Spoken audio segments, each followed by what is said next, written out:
How's it going, guys? Mitch here. Welcome back to the channel. So I got a few things I got to go over with you guys today. First off, how about I show you progress on the car? So at this point, I've got pretty much all the body panels taken off the car.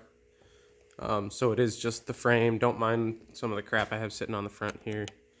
I have the headliner sitting up on the roof at the moment. I have to repair that so I can, put a new headliner in. But here's the car as it sits. The rear sail and the roof were probably the hardest part to take off on this car. The rear sail mostly because I didn't know how to do it.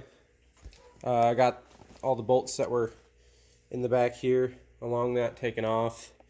The bolts that are on the sails here behind the glass. All the bolts on the inner roof. You can probably see them over here. There's sorry, I got bad lighting in here. I need to change the battery on my lights. But there's 3 bolt holes along that. 2 bolt holes on the sail. And then there's the inner plastic that's on the inside of the sails that you have to pull that out. And there's going to be 2 more bolts along here. And you got to pull those out. And then gently start lifting from the taillight area, lifting up on the panel. There's glue all over this top piece here. You just have to very slowly lift, heat that up a little bit, and get that glue to come free. And then over on the front, on the sail, or the front roof side, there's bolts all around the inside of the sunroof, and a few more bolts going along the front there. Then it's glued all here, all down the front here. You have to take this piece of trim off here. Then there's more bolts going along the front. That's all one piece. I did break mine at both the 2 corners there and one place down here. So I am going to have to do some fiberglass repair on that. The reason mine broke was because this windshield has been replaced at one point. And what they ended up doing is when they put it in, they actually epoxied the windshield to the body. So it was not wanting to let go. The OEM glue lifted off just fine. That stuff's actually quite soft. But the epoxy they used on the windshield wasn't wanting to let go of the fiberglass. I'm sure there's spots I can find that still show fiberglass everywhere. Oh, and my windshield broke, which is fine. I was going to replace it anyways. But like I said, the focus of today's video is not on the car, but actually on the motor. There's something that's got to be done to the motor. I'm going to show you what's going on instead of trying to explain it, and maybe you'll feel my pain. So, to explain what's going on, I have to change the valve springs because I changed the cam to a different cam than I was originally expecting. So the valve springs aren't up to par for what the cam is. So I was using a tool here, which compresses the cylinder so the valves don't drop when you change out the valve springs. Well, to do just that. But when I hooked it up, I ran into something a little unexpected. Not so much the part of hooking it up, but when you actually apply air to the cylinder, helps turn the compressor on.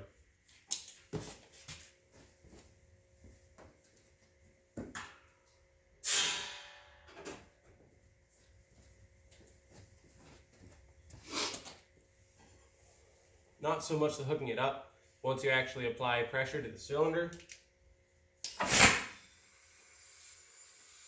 I have a lot of air coming through the exhaust ports and the intake here. That one's not too bad of a valve, doesn't seem to be leaking a whole lot. But this end one here, you're going to see on this end one here that as soon as I apply pressure to it,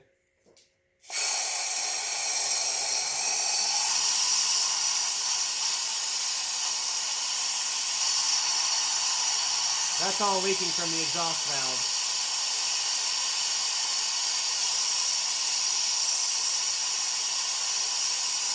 which is not good.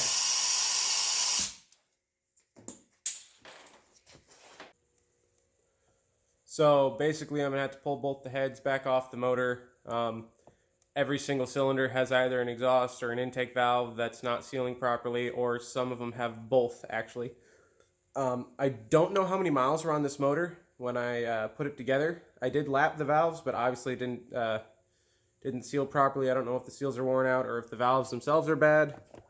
But once I get the heads off, I'm gonna take them down to the machine shop. I'm also getting a new set of valves, just getting rid of the old valves altogether. And while we have the heads out, I'm gonna put the new valve springs in, and I am going to do a trunnion upgrade on the rocker arms.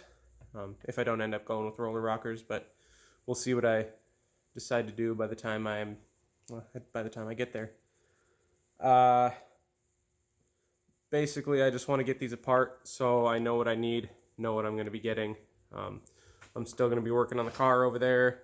I got to pull the front end out of it, got to pull the dash out of it, and then I'm going to pressure wash the frame, sandblast it if it needs sandblasting. Actually quite rust-free, which I'm happy about. Basically, I'm just going to clean up the frame and get it ready to start test fitting the motor. Once we have the motor test fit in there, obviously there's a whole lot of work to do in the way of suspension, steering, and all that fun stuff. So I'm going to go ahead and get these heads pulled, and we'll see what's going on with them.